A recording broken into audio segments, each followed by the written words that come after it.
Welcome to the Health Science Podcast, sponsored by the National Health Association. I'm your host, Dr. Frank Sabatino, and I'm absolutely delighted today to have as my guest Vicki Brett-Gach, who's a master certified lifestyle coach who has a whole number of certifications in plant-based nutrition and culinary experience. She's a master vegan chef, which I love because I love to eat, and we're going to talk a little bit about that. She has certifications from everything ranging from the T. Colin Campbell Center for Nutritional Studies, the Dr. John McDougall Starch Solution Program, Forks Over Knives. She's got certification in culinary counseling from the Harvard Med School the Institute of Lifestyle Medicine, and her recipes have appeared in so many avenues and streams, including Health Science Magazine itself, or the NHA, Forks Over Knives, Global Vegan Nutrition, and also she is a major contributor to the Main Street Vegan Academy cookbook, which is an organization close to my heart since I'm on their master training program. And she is the remarkable author of this beautiful book called The Plant-Based for Life Cookbook, Deliciously Simple Recipes to Nourish, Comfort, Energize, and Renew. And we're going to talk a little bit about that. Welcome, Vicki. It's such a pleasure to meet you. Welcome to the Health Science Podcast, brought to you by the National Health Association, the oldest organization in the world championing the extraordinary benefits of a whole plant food diet and healthy lifestyle, as well as water-only fasting. We believe that health results from healthful living and focus on evidence-based science that promotes the health of you and your loved ones, as well as the health of all animals and the environment. We feature experts from a cross-section of disciplines within the plant nutrition, vegan, psychological, environmental, and animal compassion sectors. I'm your host, Dr. Frank Sabatino, the NHA's Director of Health Education. Thank you so much, Dr. Sabatino. It's an honor to have a chance to chat with you today. I'm really excited. You know, when I look at where you are, I mean, you're at such an incredible level at sharing this remarkable information that helps people really transition into this fantastic, fabulous food program. But I know that we didn't start there. None of us really did. And I know, going back and looking a little bit about your bio, you grew up like many of us, feeling that, you know, chronic disease was an inevitable part of life, and there was no real ability to change it because of what you watched in your family, your mother, and then your journey through a variety of different diets. So talk a little bit about your journey and what took you to the aha moments where you made the paradigm shifts that we do make when we get to that level of consciousness. Well, thank you for that question. And it is true. We all have an aha moment, and mine probably came in little bits at a time. I did grow up as the youngest of 3 children with a mother that was chronically managing, a number of conditions. She was diabetic, had high blood pressure, she had heart problems, and she had just a number of issues that she was trying to manage for basically it's probably not really my whole childhood, but it was probably around age 11 or so, but it feels like it was the major part of my growing up experience that my mom was managing being ill. And I give her a lot of credit for doing the best she could with the information she had at the time. But, it kind of affected me. I'd never heard the word vegan or anything like that as a child or even as a young adult. But living in a household where my mom, in fact, I was helping my mom to measure what at that time they recommended that diabetic people did to measure, I'm trying to remember the right name of it, like a portion. There was some name, it's escaping me right now, but the portions that she would have to measure for her plate of a vegetable or a potato, or, she thought she was making the right decision by having margarine instead of butter or white meat instead of red meat and things like that. She was just doing the best she could at the time. with what she knew. And that's kind of how I was raised. So I was raised with an environment of meat and potatoes, and, my idea of a good breakfast before going off to school was bacon and eggs. And I mean, that's just how I was raised. And I was always interested in nutrition. And here I have kind of in the background, my mom being ill, and as she got older, being more so. And it would be, she spent a lot of time going to the doctors every week. As she got older, that only increased. And she spent a lot of time, with medication. She was taking just huge amounts of medicine. And as she got older, it would be more and more medication. And eventually, so I'm kind of telling a couple stories at a time here, but I was always interested in nutrition, but I wasn't working with the best information. But I'll kind of put that on the back burner for the moment as I sort of explain how my mom aged. Eventually, around age 79, my mom had a series of 2 or 3 heart attacks and a couple of strokes. And for her last 8 months of her life, I had her staying at our house with my husband and our 2 young children. And eventually she had a major stroke, and she only lived a short time after that. So she was with us. Those last several months were very important to our family, to have her, with me and my children. And we were trying to kind of manage this just really severe, accelerating decline. And skipping ahead a few years after that, got these 2 young kids. Now my mother-in-law becomes ill, and she actually had pancreatic cancer. And I was in hospice with her, sitting in the waiting room of this hospice center as she was, in her last few days. And somehow or other, I heard about the China study and had an opportunity to get my hands on the China study. And over the years, I was reading everything I could find, which wasn't much. It'd be like Prevention Magazine or some commercially available material that would, kind of pretend to be the best source of information. It was just all I had seen. But when I read the China study, like my eyes opened like never before.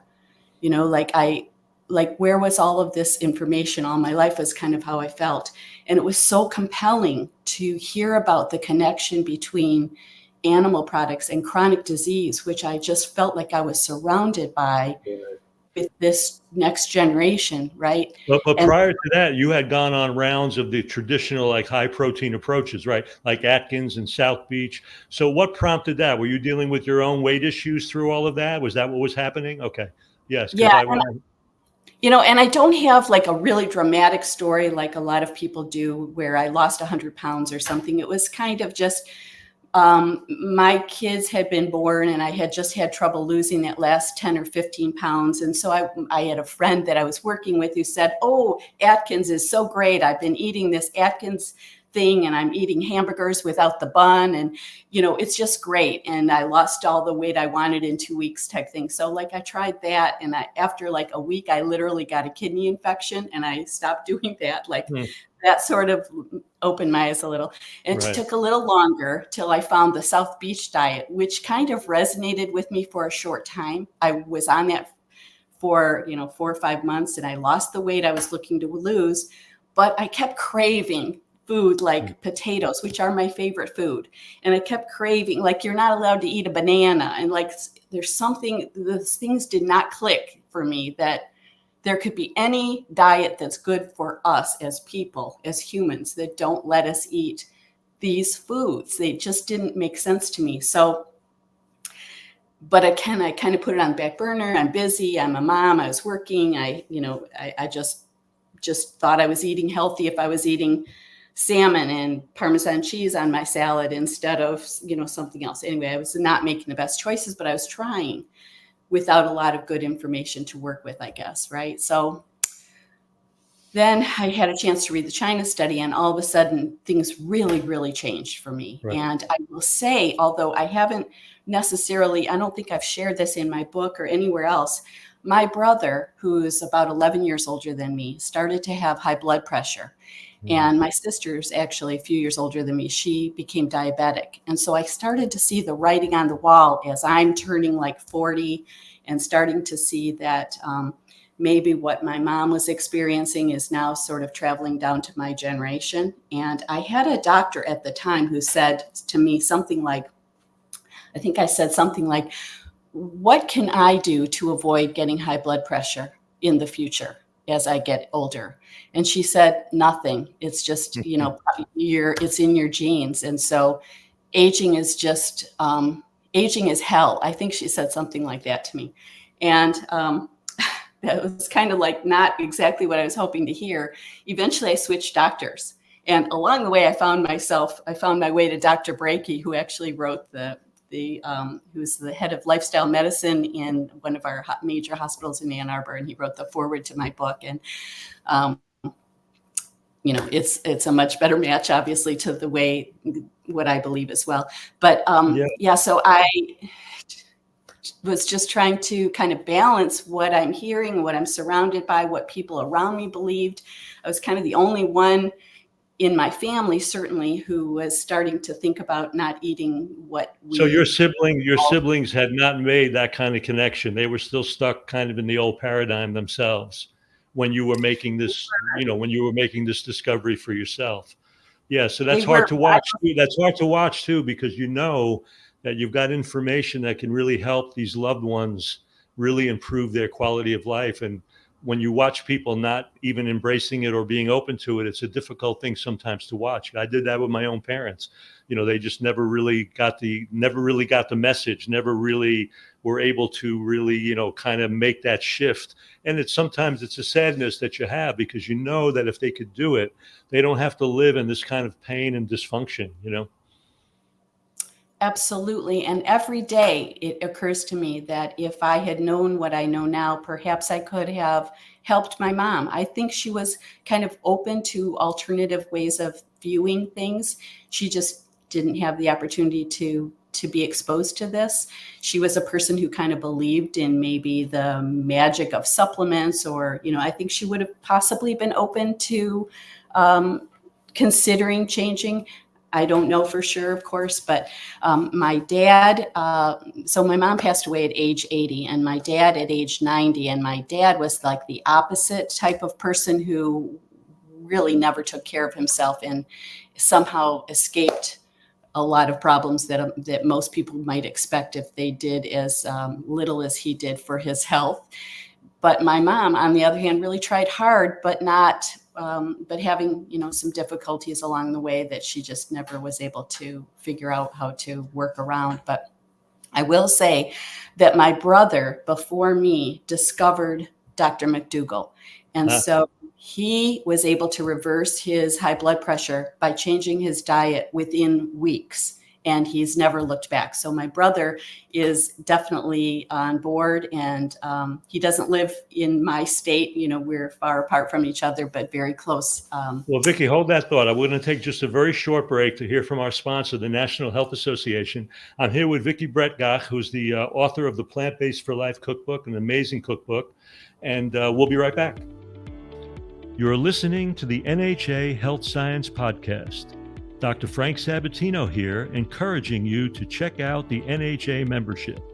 For just $35 a year in the US and $55 internationally, you'll have access to a wealth of resources, including our quarterly full-color print magazine, Health Science.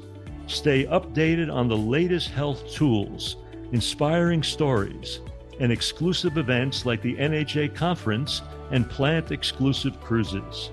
Join us at healthscience.org/membership and make a difference in your life and the world. I'm Dr. Frank Sabatino, your host, and now back to the NHA Health Science Podcast, where more exciting insights await you. Welcome back to the Health Science Podcast. I'm here with my delightful guest, Vicki Brett-Gach. Yeah, you were starting to go into the influence that Dr. McDougall had on your brother. And when John, wrote the Starch Solution, it really was an emancipation because, as you pointed out, so many people were afraid to eat starches. They had this this crazy notion that, potato was going to be a weight gain food, and all these starches were things that people ate to get fatter and fatter, when we know that the leanest people in the world and the healthiest are huge starch eaters. So I give John a lot of credit for being on the vanguard of that whole mentality of like, hey, take a look at this. This is ridiculous that people are living this way. And so, when you got influenced by that, that must have been a big eye opener for yourself too, because you had been on rounds of diets and these diets like your mother, when you mentioned your mother measuring portions and the idea that, we know this whole program is about eating well, not less, and that you can eat huge volumes of this remarkable plant food and create optimum weight and body fat. So talk a little bit about that emancipation, coming into that starch model when you realize, wow, I could really eat these foods. What an incredible situation. Yeah, it's like this blessing that all of us, it's like you're in a dream, like, please don't wake me from this dream. I get to eat my favorite foods. And so that is exactly how I felt when I was able to discover the magic of potatoes, because Right. growing up, that was always my favorite food. And now, now that I was a McDougaller, basically, and learning the magic of being able to eat, like you say, large plates full of potatoes and sweet potatoes and corn and salad and vegetables and great whole grains and wonderful bean soups and things like that. I was just like in heaven. And so that is really what changed my life. I was not expecting it. My background is actually in art school. And then I kind of found my way to teaching art. And then I was in some business work in a bank and did a lot of teaching of staff in the bank environment. And eventually I left all of that to stay home with my kids. And I started a small business at home, writing resumes for people.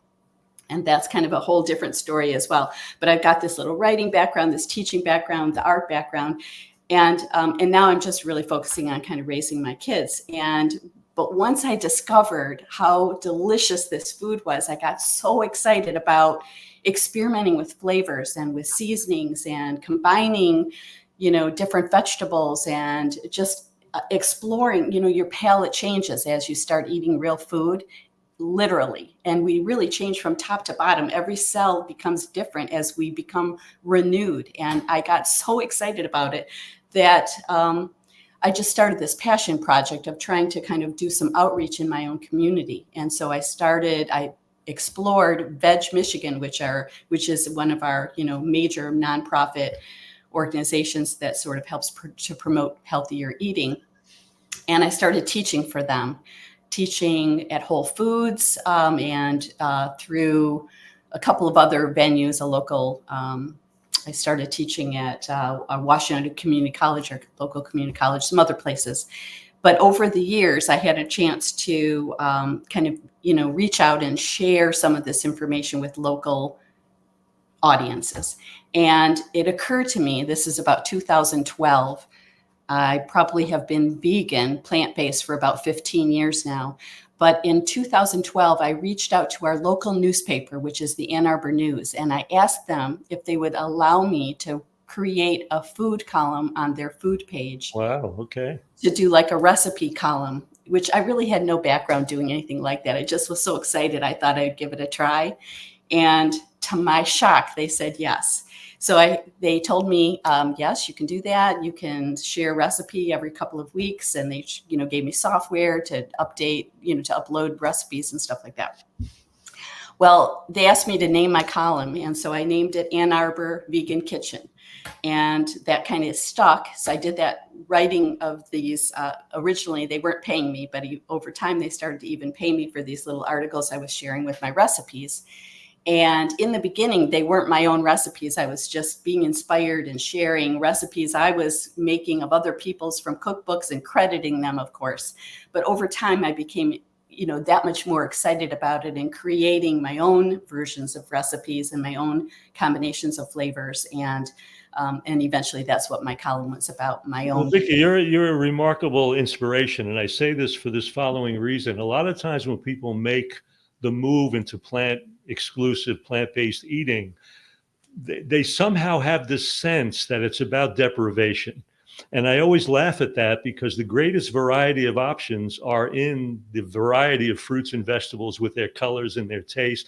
And then especially when you start adding in all the herbs and spices, all of that diversity goes through the roof. It's remarkable. So I love your dance, your exploration to discover that, because the truth is anyone can discover that. And you took it to the nth degree, and you're a remarkable chef. And I still haven't been able to get over your harissa tofu scramble and your pineapple upside down donuts. I have to be honest with you. So I need to start tasting those. But my point is, it's such an inspiration for people to really see and realize the diversity, the potential, the options that exist in just very simple approaches to food.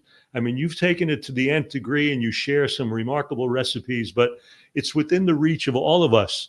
So, I'm glad you're sharing that journey, how you started from where you were to really, with your own excitement, to unravel this beautiful diversity, this rainbow of foods that really are fabulous and are so life sustaining and so tasty and so beautiful to look at and to participate with. So I think that's a remarkable inspiration. Well, I appreciate that so much. That means a lot to me. I thank you for saying all of that. And I totally agree that anyone can do this. It's within our reach. It's just takes a little bit of effort. And I think that is part of what makes this eating lifestyle sustainable, is that we do have to kind of make an agreement with ourselves that we will provide the food we need that will nourish our bodies. And along with that promise, with that agreement that we make, why not make it delicious? And so that's kind of what inspired me to share recipes as I became excited about it with my family, who was not vegan at the time. Now they are, one by one. They've kind of come along on my journey with me, but it didn't happen overnight. And I did start to realize you don't have to be vegan to enjoy delicious vegan food. And that's kind of what got me started. Yeah, And that's cool too, turning people onto it that are not vegan. Yeah. And as Tammy Kramer said to me from Nutmeg Notebook not long ago, we win them over with the food. And in the end, I think that is what happens, right? Because like a lot of people know that eating plant-based makes sense. It's smart. It's a good decision, but they're not quite sure how to take the why and turn it into the how. And so that's part of what I try to do, is make sure people know it can be really easy. Well, let's delve into that a little deeper, because I noticed that one of the things that is really a passion for you is understanding, because you weren't always vegan and I wasn't always vegan, but we became those things. We evolved into that. And you realize that there are challenges when people make those transitions. So I'd love for you, with your expertise, with all the work you've done, because you highlight this even on your own website and the Arbor Kitchen, that you help people deal with those challenges. So let's address what those challenges are. So now you take someone who's not vegan and they're coming to Vicki and they're saying, I would like to try to do this, but all the buts that we have. So how do you take them through that? And what are those challenges that you see as most difficult, most important? And how do you help people address those? So that's a great question. And it's such there's a different answer for everyone, right? Because we're all different. We're all slightly different. But I think there are some universal challenges that are really common with people who are changing what they're eating. Many times it comes down to education. They just don't know what to make. Sometimes it's a cooking issue. They don't know how to cook, or they aren't used to, they're used to eating in restaurants. They don't cook for themselves. Those are fairly easy if there's some motivation to kind of gather that information and skill set to kind of move to the next level. But sometimes there's more involved and they maybe aren't all in yet. There's some ambivalence about their interest and maybe they're just dabbling a little. And so I am happy to kind of work with people wherever they are on their journey and just help them get from where they are now to where they want to be. And so maybe it's to start by just adding more plant foods to their life, more meals per week that don't include any animal products. That's okay. I'm not here to judge people. I just want to help in any way I can. So that's a good start. And, maybe this is the first step. And, just like I felt with my family, if they weren't going to be vegan, at least I'm going to model what this looks like if I'm plant-based. So, but I'll say that one of the hardest challenges for people, even more than the education, is the psychological baggage, of having the people around them judge what they're eating or make them feel guilty that they're no longer participating in, what was their family pizza night or their family recipe that was full of butter and cheese or something.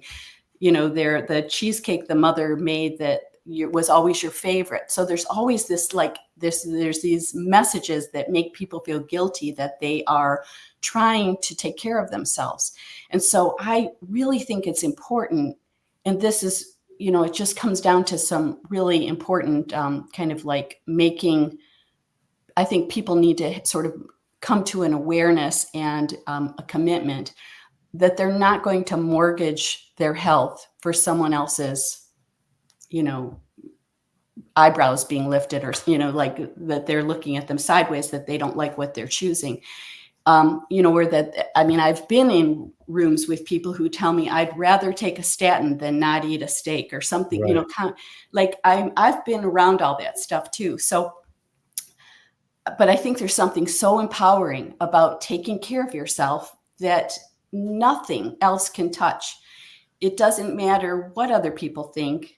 If you're taking care of yourself and making the right decision, let's touch on that, because one of the real directives of that, one of the things that gets caught up in that, is that everybody wants to kind of fit in with the tribe, and they fear the rejection of the tribe. And this goes back ancient, because in early evolution, if you were not in the tribe, you didn't have the safety and security of that protection of having your nucleus of family and tribe.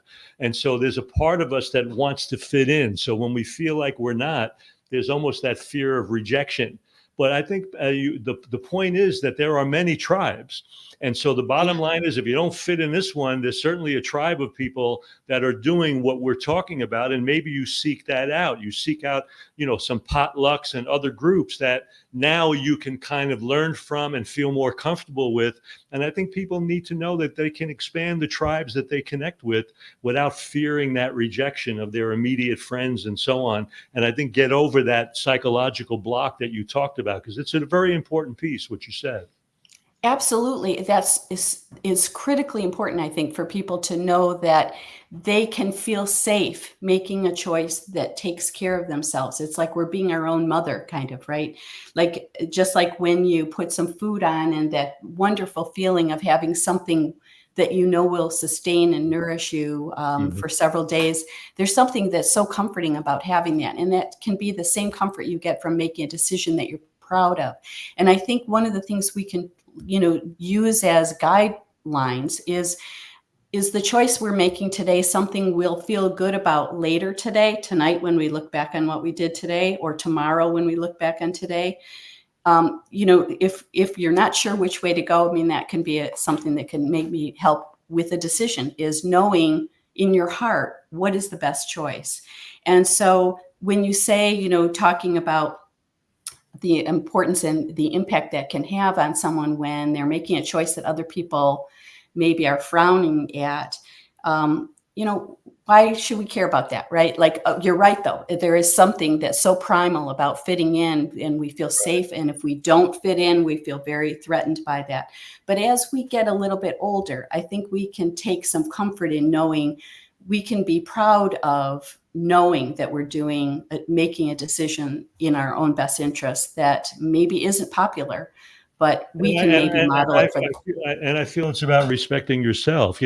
As I move more and more in this, and you may resonate with this, if I got invited to a dinner party, I almost immediately let people know who I am, because I know that they could have a salad available, or they can have something available for me, so that there's not that uncomfortable space that when you get somewhere, you realize that there's nothing there that you can eat.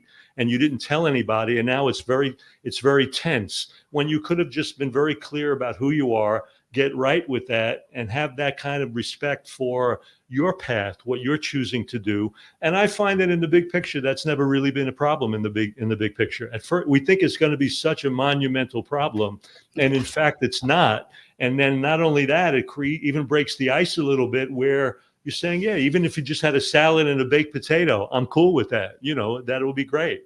And then it makes Absolutely. everybody more at ease. But you got to get to that point, like you said, where you're kind of comfortable in your own skin about these choices. And I think once you see the power they have for self-healing, the power they have for improving and increasing your energy, you tend to want to hold on to those choices a little bit more. So, that's a kind of a natural evolution of what happens.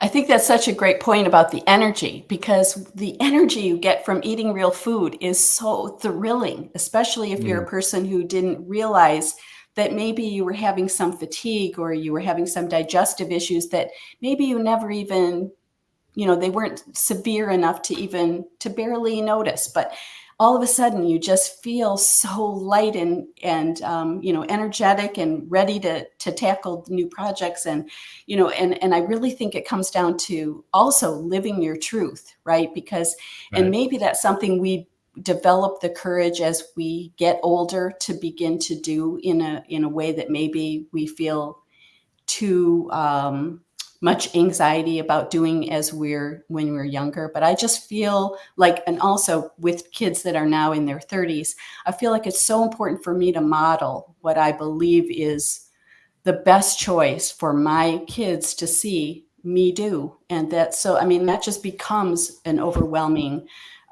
reason to also continue doing what makes sense to me. I can't imagine not doing it.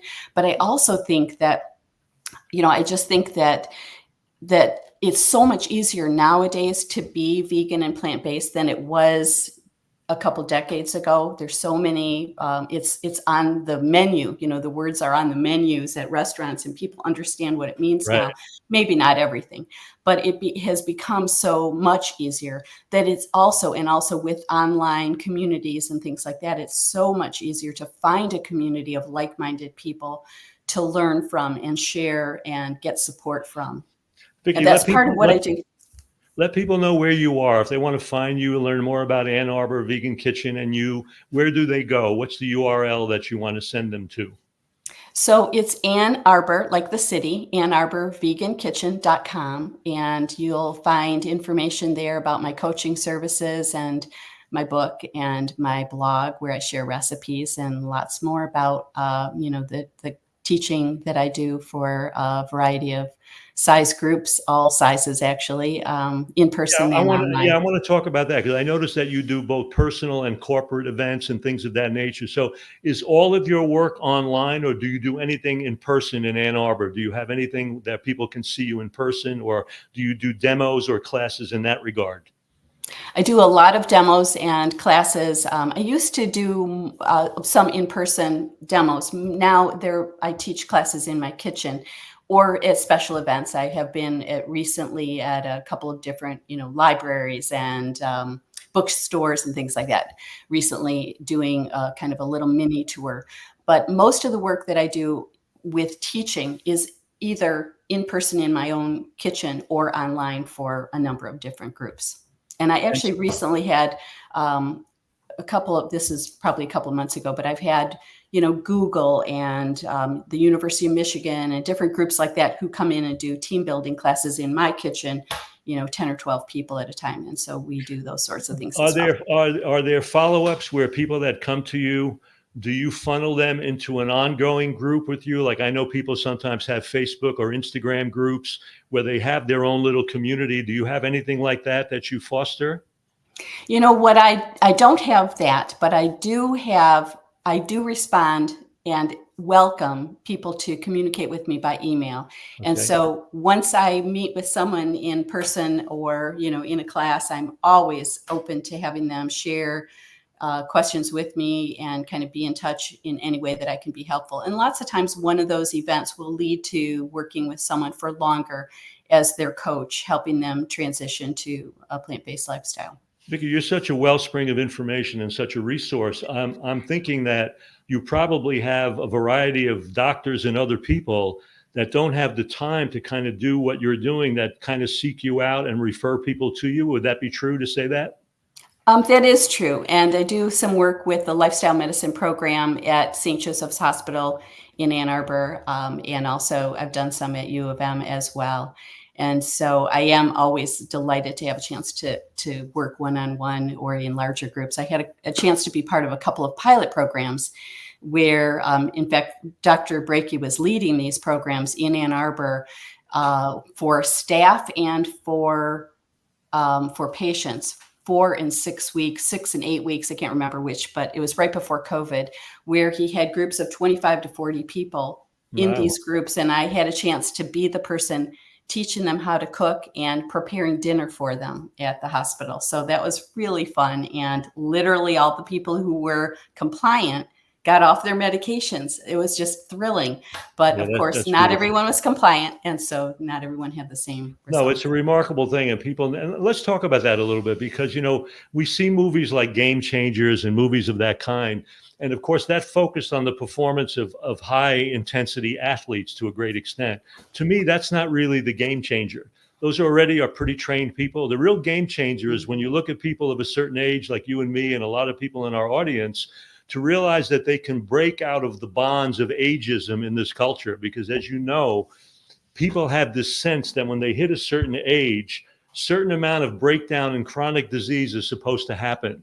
And they end up spending so much of their days running from one specialist to another, not realizing that they can free themselves from that prison of treatment and medical intervention. So to me, the real game-changing aspect of this is we talked a little bit about it in terms of energy and performance, and realizing that at any age, there is such a remarkable opportunity for such high level energy and performance. So address that a little bit, because I love to break through those bonds where people have these preconceived notions about the damage that's supposed to occur at every age. So at 50, this is supposed to happen. At 60, this is supposed to break down.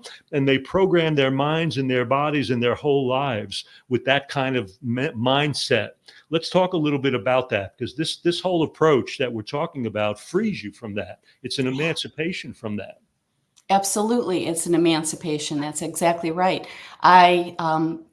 I actually just turned 70 a few months ago, and I have just never felt better. So I'm so thrilled to be on a path where I get to eat whatever food, I love. And also speaking of food, the other magic about this is that we get to prepare anything we feel like eating when we are the people in charge of our own kitchen, right?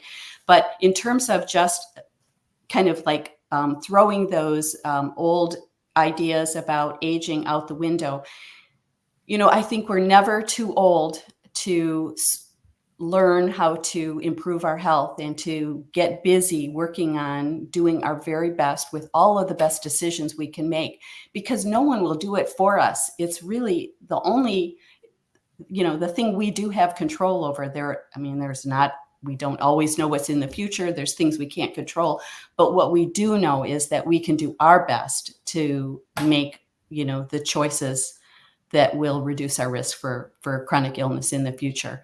And I know you live in a nice place with your hubby in Ann Arbor. So talk a little bit about how this feeds the energetics of what you do day by day. Give people a little background on, you just turned 70. So what does Vicki do for fun, for activity, for exercise? Let's turn the audience on to what you do.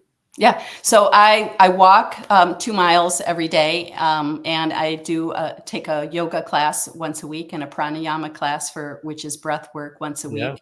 And I have a golden retriever. So of course we're playing and walking our dog as well. And I'm working all day creating recipes, either in the kitchen or writing them or, fine tuning them, testing them out again, creating things that are going to turn into a blog, working on, I just created this ebook, Feel Great Desserts, a few months ago. Yeah, I saw that on your site. And I'm working on another ebook right now. So, I'm always thinking about what my next project's going to be. And boy, is your husband lucky. I'm going to tell you that. I'll tell him you said so. Ask him if he's open for adoption. I mean, I'm really up for adoption. You know that, right? Yeah. So yeah, there's nothing, that's my love language. There's nothing I like more than hosting and sharing my I food. could see that. I could feel that. I can feel the nurturing, loving energy coming from you. I think it's fantastic. So you mentioned a little bit briefly about, what's next kind of on the horizon. You've got this dessert cookbook. What else do you have in your mind planned? What directions are you trying to go? Where do you see yourself going over the ensuing time now? So I love working on projects that are creative, like putting together an ebook, and I love connecting with other creators. So it's so much fun to collaborate. I know you know Angela Vischetti, Yeah, of and course. she's a very dear friend, and she and I are working together and on a program that we call Strengthen and Nourish for Life, where we are Beautiful. together. She's showing how to strengthen and the importance of doing the movements that she shows people to do safely with weights or without. And then I'm showing people what to eat as a post-training workout that's fitness expert approved. And we're kind of taking our show on the road a little bit. We Oh, I have a love it. couple I of love it. events. Angela Yes. is a very heart-centered person. She's beautiful. So, Vicki, as we wind this down, do you have any final message or words you'd like to share with the audience out here? I think the most important thing to remember is that it can be as easy as you want it to be. We're talking about creating recipes and spending a lot of time maybe doing that or to the extent that you want to. But it can be as easy as just putting a baked potato in the oven and using a frozen vegetable or getting some frozen rice that's already cooked from the freezer section at your store. It doesn't have to be fancy. So it can be as elaborate as you feel like making it, depending on the flavors that you enjoy. But it can start simple, and I think it should. And I also think batch cooking, which is something that's one of my specialties, I really do feel that's an important part of making the food available so that you've got something easy to pick Right. from. That's kind of what it comes down to, is making it delicious and sustainable, but easy enough to make it manageable as well. Well, I can't thank my guest, Vicki Brett-Gach, enough today for coming and sharing your expertise, your heart. Just gave some incredible, valuable information. And I really urge our audience to follow Vicki if you can. Definitely get her plant-based Food for Life cookbook. It's remarkable. Not only is it great, it's beautiful to look at. I love the way you arranged it and organized it. All the pictures are fantastic, but the recipes will really be a game changer as you transition into this remarkable plant exclusive way of living. And I really want to thank our audience today for joining us, because without you, we can't do what we do. And I want to really thank you for being part of this very active, healthy community. And on behalf of the National Health Association, I'm your host, Dr. Frank Sabatino, and I urge you to follow us and join us again on the next episode of the Health Science Podcast. Thank you so much, Vicki. So appreciated. So grateful for you being here. Thank you so much, Dr. Sabatino. It's been a pleasure. You've been listening to the Health Science Podcast, brought to you by the National Health Association. Thank you for joining us today and for your commitment to evidence-based health science that backs a whole food, plant-exclusive lifestyle and contributes to the well-being of all people, animals, and our environment. I'm your host, Dr. Frank Sabatino. Be sure to leave a rating and a review, and we'll see you on the next show.